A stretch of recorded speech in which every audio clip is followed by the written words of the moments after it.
Hello friends, कैसे हो आप सभी। आई होप आप सभी अच्छे होंगे। देखिए, आज की इस वीडियो में हम सेट बी 2017 जो कि हरियाणा बोर्ड का एक हमने पेपर उठा रखा है, इसके अंदर देखिए बहुत ही महत्वपूर्ण प्रश्न दिए हुए हैं। इसलिए हम आज सेट बी का पार्ट नंबर 1 यानी कि सेक्शन ए कराने जा रहे हैं, जिसके अंदर 1 मार्क्स के क्वेश्चन है। देखिए यहाँ पे यदि 135 और 225 का HCF 45 है। देखिए ये कह रहा है 135 और 225 का HCF 45 है, तो एलसीएम कितना होगा। यहाँ पे आपको 3 ऑप्शन दे रखे हैं और हमें ये बताना है कि 135 और 225 का यदि HCF 45 दे रखा है तो एलसीएम क्या होगा। जैसे कि हमने पिछले पेपर में भी कराया था कि HCF बराबर 45, जो दिया है सबसे पहले हम वो लिखेंगे। HCF बराबर 45 है और पहली संख्या जो है यहाँ पे लिखी हुई है, पहली संख्या जो है वो आपको दे रखी है 135 और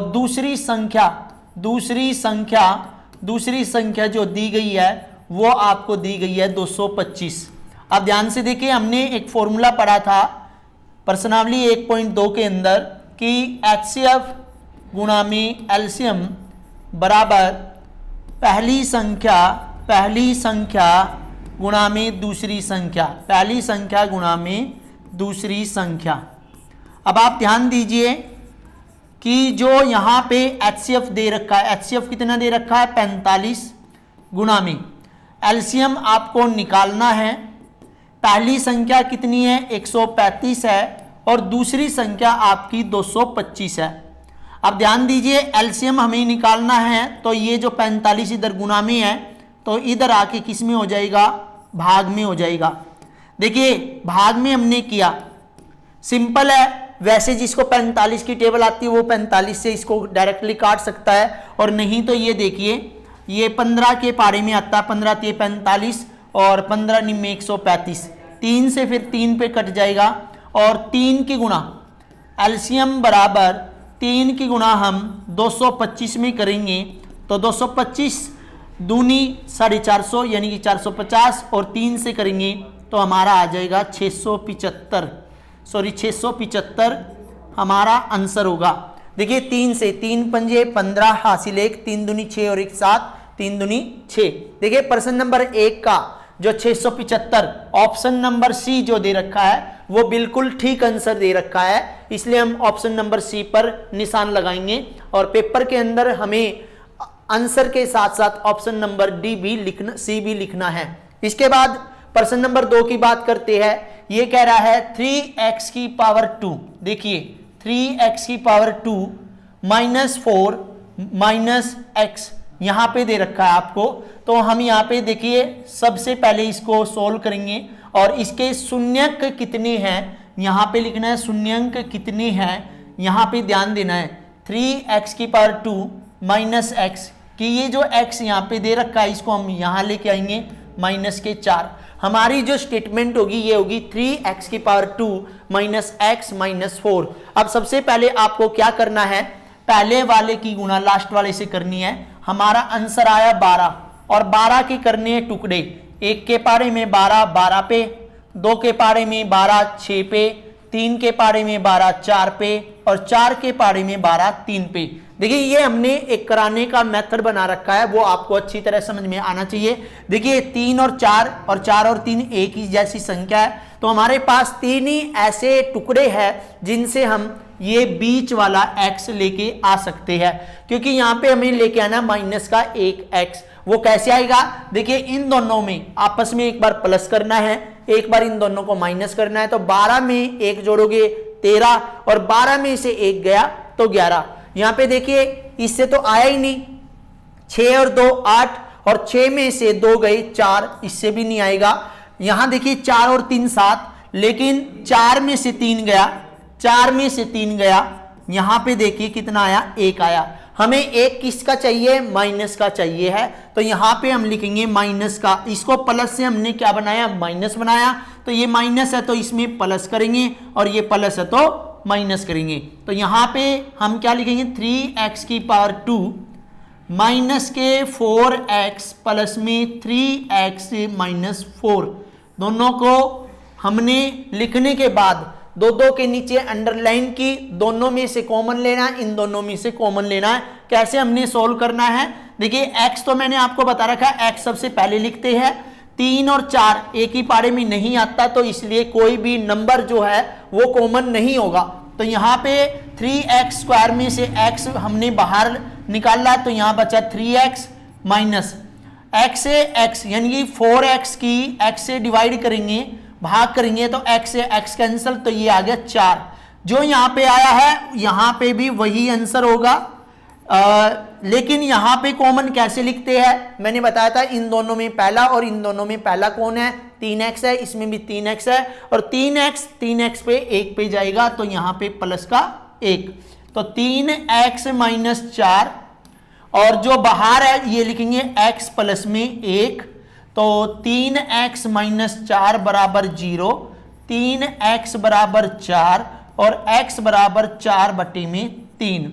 ऐसे ही हमने लेना है x प्लस 1 बराबर 0 और x बराबर माइनस का 1।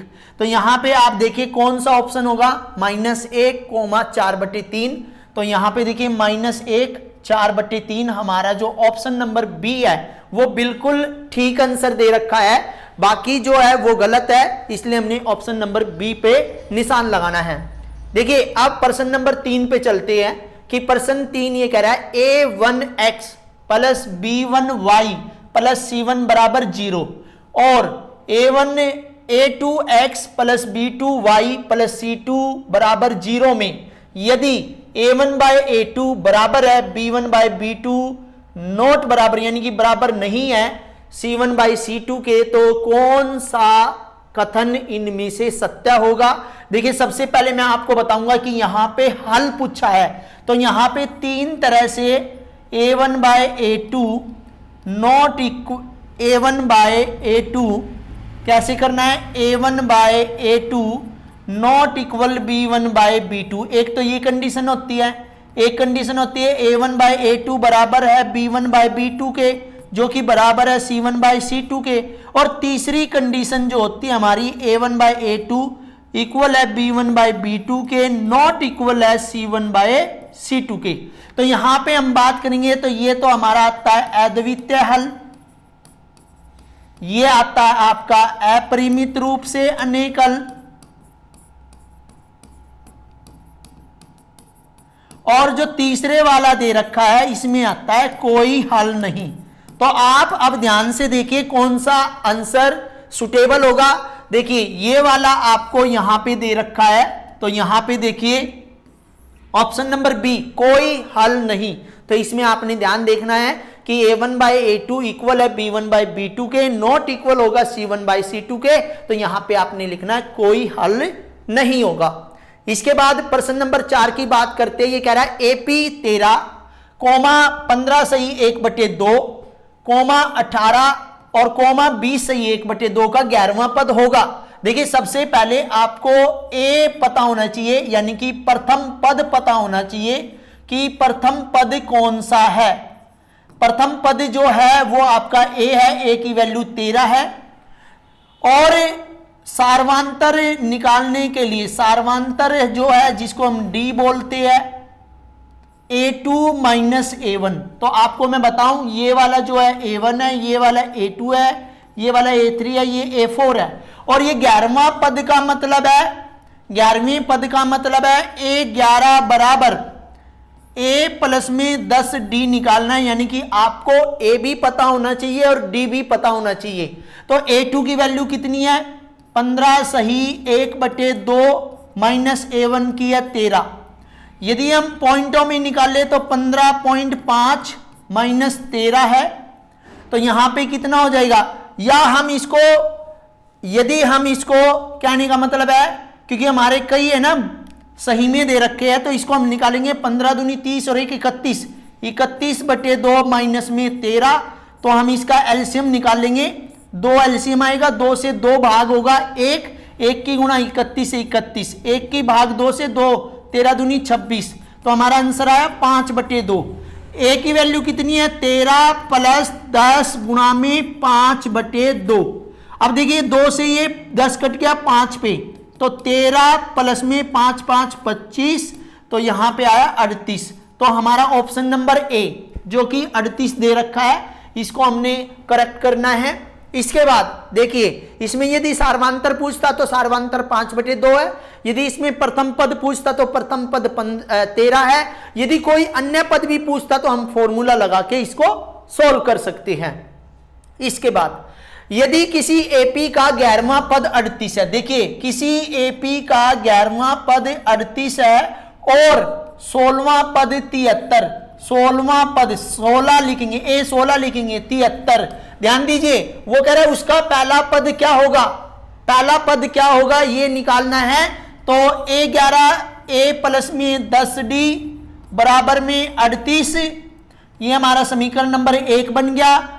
ए प्लस में 15D बराबर 73, ये हमारा समीकरण नंबर 2 बन गया। अब हम इसको समीकरण 1 और समीकरण 2 की तुलना करके ए या डी का मान निकालेंगे। समीकरण 1 व समीकरण 2 से, सिंपल भाषा में लिखेंगे समीकरण 2 से, दोनों समीकरणों को लिखेंगे। ए प्लस 15D, जो बड़ा है वो मैं ऊपर लिख रहा हूं और जो छोटा समीकरण है वो मैं नीचे की तरफ लिख रहा हूं। दोनों को हमने, ये प्लस है तो माइनस, प्लस है माइनस, प्लस है तो माइनस, ये ए से ए कैंसिल हो गया। अब 15D में से 10D गए तो 5D और 73 में से 38 गए तो 35 बचेगा और D बराबर 35/5। देखिए यहां पर 7 आंसर आए। यदि ये सार्वंतर का मान पूछता, डी का मान पूछता, तो डी का मान है 7। अब डी का जो मान आया है, डी का मान समीकरण नंबर 1 में रखने पर, डी का मान समीकरण 1 में रखने पर, ध्यान दीजिए एक कौन सा है हमारा, ध्यान दीजिए, एक हमारा ए 10 प्लस में 10D बराबर 38 है। ए प्लस 10 गुणा में 7, डी की वैल्यू कितनी है 7, 38।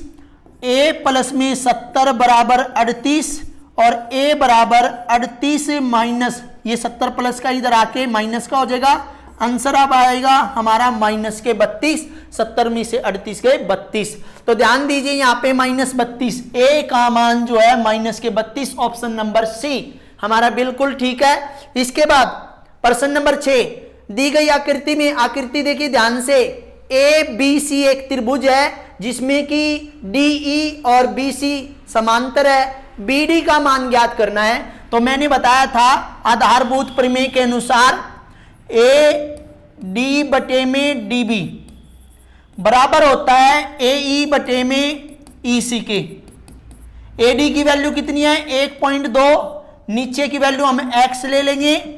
ए ई हमारा 1.8 और ये हमारा 5.4, तो आर पार की गुणा 1.8 गुणा x बराबर 1.2 गुणा में 5.4। अब x बराबर 1.2 गुणा में 5.4 बटे में 1.8, इस पॉइंट से ये पॉइंट हमारा क्या हो जाएगा, कैंसिल हो जाएगा। 18 × 18, 18 × 3 = 54। अब 1.2 की 3 से करेंगे, 3 दूनी 6, पॉइंट लगा, 3 × 3, तो हमारा आंसर होगा 3.6 सेंटीमीटर। तो हमारा ऑप्शन नंबर जो डी दे रखा है वो बिल्कुल ठीक है। तो इसमें हमारा जो डी बी है उसका मान कितना होगा, 3.6 होगा। इसके बाद प्रश्न नंबर 7, देखिए दो समरूप त्रिभुजों के क्षेत्रफलों का अनुपात 4:5 दे रखा है। देखिए क्षेत्रफलों का अनुपात, क्षेत्रफलों का अनुपात 4:5 है, तो उनकी संगत भुजाओं का अनुपात कितना होगा, संगत भुजाओं का अनुपात कितना होगा, ध्यान दीजिए। देखिए संगत भुजाएं जब निकालते हैं तो उनका वर्गमूल कर देते हैं जो क्षेत्रफल दे रखा है। तो ध्यान दीजिए 4 का वर्गमूल टूट के 2 में आ जाएगा, लेकिन 5 का वर्गमूल नहीं टूटता। तो हमारा आंसर कितना होगा, 2:5। ऑप्शन नंबर डी बिल्कुल हमारा ठीक है। यदि हमें भुजाएं दे रखी होती तो वर्ग करते हम क्षेत्रफल निकल जाता, लेकिन अब क्षेत्रफल दे रखा तो हमें वर्गमूल करना होगा। इसके बाद प्रश्न नंबर 8, यदि वृत्त के बाहर किसी बिंदु P से वृत्त के ऊपर खींची गई स्पर्श रेखा की लंबाई 15 है। ध्यान दीजिए क्या कह रहा है ये कह रहा है किसी वृत्त पर खींची गई स्पर्श रेखा की लंबाई 15 सेंटीमीटर हो और वृत्त की त्रिज्या 8 सेंटीमीटर हो, तो बिंदु P से केंद्र से दूरी होगी, केंद्र से दूरी होगी। ध्यान दीजिए कैसे निकालना है। यहां पे हमने लिखा O, यहां पे लिख दिया A। तो यहां पे देखिए स्पर्श रेखा ये है हमारी और त्रिज्या हमारी ये है त्रिज्या। और हमने एक बात पढ़ी थी इस चैप्टर को पढ़ाते वक्त कि स्पर्श रेखा और त्रिज्या के बीच का कोण कितने का होता है, समकोण होता है। और समकोण के सामने की भुजा क्या कहलाती है, कर्ण। जो स्पर्श रेखा होती है वो हमारी स्पर्श बिंदु पे लंब डालती है, इसलिए स्पर्श रेखा लंब है और त्रिज्या हमारा आधार है। तो पाइथागोरस प्रमेय से हम इसको सोल्व करेंगे, पाइथागोरस प्रमेय से। ध्यान दीजिए कैसे।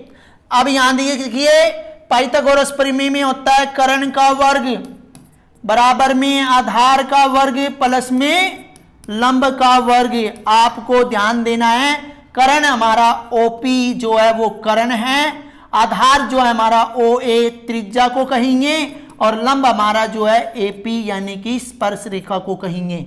हमें निकालना है कर्ण OA की वैल्यू 8 का वर्ग प्लस में AP यानी कि 15 का वर्ग। 8 गुना में 8 64 प्लस 15 गुना 15 225। तो हमारा ये क्या है, OP का वर्ग है, OP का वर्ग है। OP का वर्ग जब हम प्लस करेंगे 289 459 628 और 2 एज इट इज, और हम वर्ग हटा के वर्गमूल लगाएंगे और 289 जो होता है वो 17 के पारे में आता है। 17 एकम 17 11 17 7 119।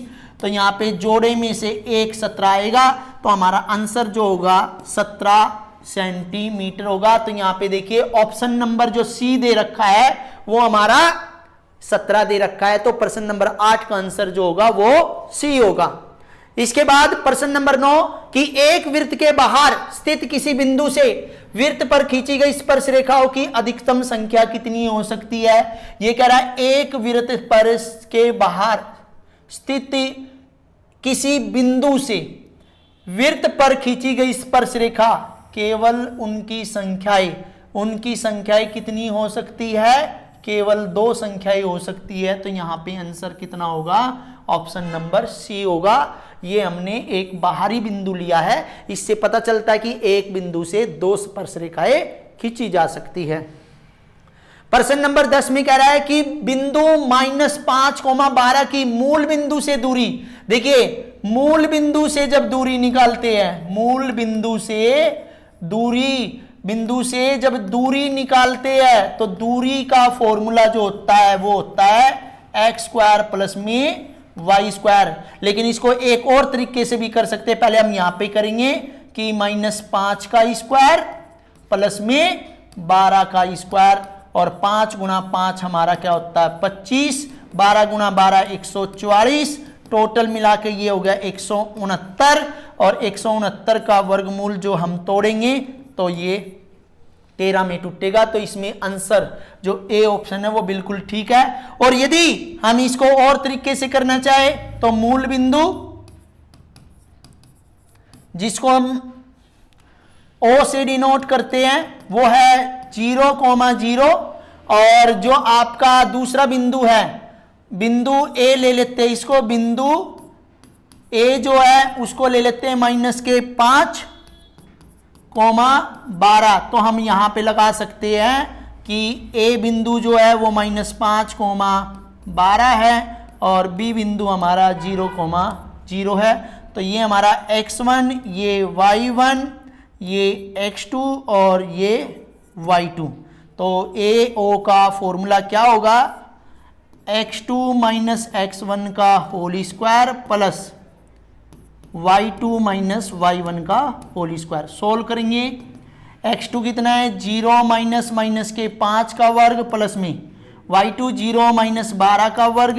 सोल्व करेंगे, यहाँ पे आ जाएगा 5 का वर्ग और यहाँ पे आएगा माइनस 12 का वर्ग। सोल्व करने पर 25 प्लस 144, आंसर होगा 169 और आंसर 13 में तब्दील हो जाएगा। कैसे 169 का 13 से जाएगा, 13 एकम 13, 13 39। तो इसमें ऑप्शन नंबर ए बिल्कुल ठीक दे रखा है। इसके बाद प्रश्न नंबर 11 ये कह रहा है ए बी और सी को मिलाने वाले त्रिभुज का क्षेत्रफल ज्ञात कीजिए। वैसे हमारे सिलेबस से जा चुका है, लेकिन त्रिभुज का क्षेत्रफल ये हमारा x1 है, ये y1 है, ये x2 है, ये y2 है, ये x3 है, ये y3 है और यहां लगाएंगे त्रिभुज ए बी सी का क्षेत्रफल हमें निकालना है। तो 1/2 x1 y2 minus y3 plus x2 y3 minus y1 और x3 आएगा y1 माइनस y2। ये हमारा फॉर्मूला रहेगा।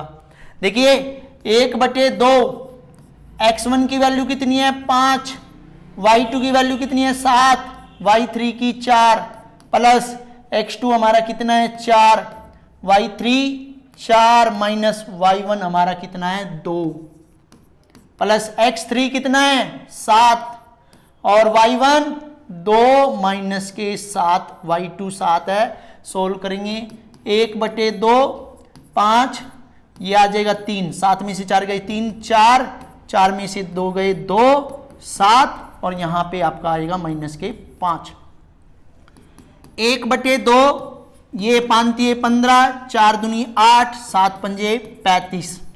अब इसको सोल्व करेंगे 1/2 गुणा में 15 8 23 माइनस के 35। सोल्व करेंगे 1/2 गुणा में माइनस के कितना आ गया 12 आ गया और 12 कटेगा 6 पे तो माइनस के 6। इसमें देखिए कितना आंसर दे रखा है, इनमें से तो कोई भी आंसर नहीं दे रखा है। तो ध्यान से देख लीजिए, यदि कहीं पे गड़बड़ है तो मैं एक बार दोबारा चेक कर लेता हूं। 5 x1 4 ये 7, y2 हमारा 7 माइनस 4, 4 माइनस 2 और 2 माइनस 7, ये 3 ये 2 ये माइनस के 5, 5 7 35। तो ये बिल्कुल हमारा ठीक है। तो इनमें से कोई भी आंसर नहीं दे रखा है, ठीक है। तो यहां पे हमने ऑप्शन नंबर डी पर अपना टिक लगाना है। इसके बाद प्रश्न नंबर 12 देखिए साइन ए बराबर 5/13 दे रखा है। हमें पता कैसे चलेगा ये दे रखा है, तो साइन का फॉर्मूला होता है लंब बटे में करण, L फॉर लंब, K फॉर करण और हमें सेक ए का मान निकालना है। तो देखिए सेक ए का जब मान निकालेंगे, सेक ए बराबर क्या होता है आधार बटे में करण होता है। साइन को सॉरी करण बटे आधार होता है, क्या होता है सेक होता है करण बटे में आधार। तो हमारे पास करण तो है, करण तो हम यहाँ पे 13 लिख लेंगे, लेकिन आधार नहीं है तो आधार निकालना पड़ेगा। तो यहाँ पे हम पाइथागोरस प्रमेय से लगाएंगे, पाइथागोरस प्रमेय से। कैसे सोल्व करना है, करण का वर्ग, क्या लिखेंगे करण का वर्ग बराबर में आधार का वर्ग प्लस में लंब का वर्ग। देखिए कई चैप्टरों में इसका फॉर्मूला है। करण कितना हमारा 13 का वर्ग, आधार कितना है पता नहीं और लंब कितना है 5 का वर्ग, 13 का 6, 13 गुणा 13 169।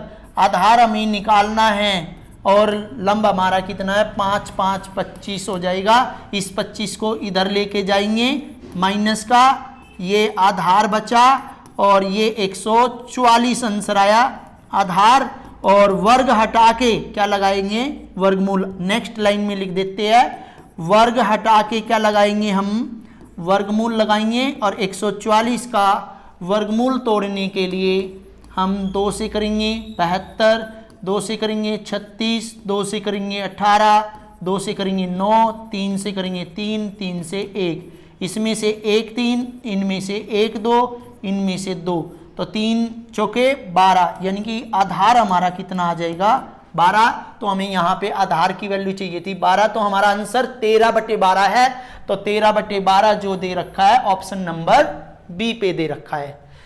इसके बाद इसके बाद दे रखा है कि 2 10 30 बटे में 1 माइनस 10 स्क्वायर 30, यहां पे बताना है ये इसका आंसर क्या होगा। 2 10 10 30 की वैल्यू 1/√3 डिवाइडेड बाय 1 माइनस 1/√3 का वर्ग। देखिए हमने 10 30 की वैल्यू रखी, यहाँ पे 10 30 का स्क्वायर की वैल्यू रखी, तो देखिए 2 एकम 2 √3 बटे में 1 माइनस 1/3, क्योंकि 1 का वर्ग 1 और वर्गमूल 3 गुणा में वर्गमूल 3 3 होता है, इसका हम एलसीएम लेंगे। 2 वर्गमूल 3 एलसीएम, इसको इससे भाग करेंगे 3 एकम 3 माइनस 1, क्यों, क्योंकि 3 को 3 से भाग करेंगे 1 आंसर, 1 की गुणा 1 से तो 1 आ जाएगा। तो यहाँ पे 2 बटे वर्गमूल 3 2/3, तो यहाँ पे देखिए 4 बन गई है, इनको पलटेंगे 2 बटे वर्गमूल 3 गुणा में 3/2, 2 से तो 2 खत्म, इस वर्गमूल 3 से ये 3 वर्गमूल 3 पे कटेगा, तो वर्गमूल 3 किसकी वैल्यू होती है, वर्गमूल 3 जो होती है 10 60 की वैल्यू होती है, इसलिए हमारा ऑप्शन नंबर जो ए दे रखा है वो बिल्कुल ठीक दे रखा है। ये हमारा 10 60 की वैल्यू जब हम टेबल करते हैं तो वहां पे सिखाते हैं कि वर्गमूल 3 जो है 10 60 की वैल्यू है। इसके बाद प्रश्न नंबर 14, वृत्त की त्रिज्या और परिधि का अनुपात। देखिए वृत्त की त्रिज्या लिखेंगे, वृत्त की त्रिज्या बराबर है वृत्त की परिधि के, वृत्त की परिधि के बराबर दे रखी है। अब आप ध्यान दीजिए, वृत्त की त्रिज्या को हम लिखते हैं r और वृत्त की परिधि को लिखते हैं 2πr, और आप ध्यान दीजिए r से r कैंसिल हो जाएगी, यहाँ पे बचेगा 1 और 2π। तो यहाँ पे यदि हम अनुपात की बात कर रहे हैं तो ये बीच में से हम बराबर के निशान हटाएंगे और यहाँ पे अनुपात लिख देंगे, तो अनुपात कितना हमारा 1/2π, जो कि ऑप्शन नंबर सी में दे रखा है। इसके बाद प्रश्न नंबर 15 कि एक शंकु के आधार की त्रिज्या 3.5 सेंटीमीटर है, ऊंचाई 9 सेंटीमीटर है, तो उसका आयतन कितना होगा। तो यहां पे देखिए त्रिज्या दे रखी है, ऊंचाई दे रखी है, तो यहां पे लिखेंगे शंकु का आयतन। एक बात यहां पे ध्यान देनी है, यदि आंसर पाई में है तो पाई का मान हम नहीं लिखेंगे, पाई में आंसर दे रखा है तो 1/3 पाई r स्क्वायर h ये हमारा मान होगा। तो 1/3 पाई r कितनी दे दी 3.5 और h कितनी दे दी आपको 9। देखिए 3 से ये 9 पे कट जाएगी 3, तो 35 की 3.5 की 3.5 से गुणा करोगे तो सिंपल भाषा में ये आ जाएगा 25, 3 चौके 12, 1225 गुणा में 3, तो 3 पंजे 15, 3 दूनी 6 और 1 7 पॉइंट, और 3 दूनी 6, 3 एकम 3 तो 36.75 पाई इसका आंसर होगा। तो यहां पे देखिए आपका ऑप्शन नंबर ए जो है वो बिल्कुल ठीक आंसर दे रखा है। और इसके बाद इस 1 मार्क्स की कड़ी में सबसे आसान और 1 नंबर का सबसे अंतिम प्रश्न कि यदि PE बराबर 0.03 है तो PE नहीं कितना होगा। देखिए मैंने बताया था फॉर्मूला पिछली बार भी, PE प्लस में PE नहीं बराबर होगा 1 के। यदि PE की वैल्यू दे रखी है 0.03 तो PE नहीं बराबर है 1, और हमें PE निकालना है, PE नहीं निकालना है तो इसको हम इधर लेके जाएंगे 0.03। तो 1 में से कैसे घटाना है, पॉइंट लगाइए 0.03, थोड़ी देर के लिए पॉइंट भूल जाएंगे। 100 में से 3 गए 97, पॉइंट के सामने पॉइंट, तो हमारा आंसर जो होगा वो होगा 0.97। तो इसमें देखिए 0.97 ऑप्शन नंबर ए दे रखा है। तो ध्यान दीजिए ऐसे आपने 1 मार्क्स के 16 प्रश्न करने हैं, और आज के लिए हम इतना ही कराएंगे। इसके बाद हम जो नेक्स्ट जो सेक्शन दे रखा है आपको उसमें जो 3 मार्क्स के क्वेश्चन दे रखे वे कराएंगे। Thank you.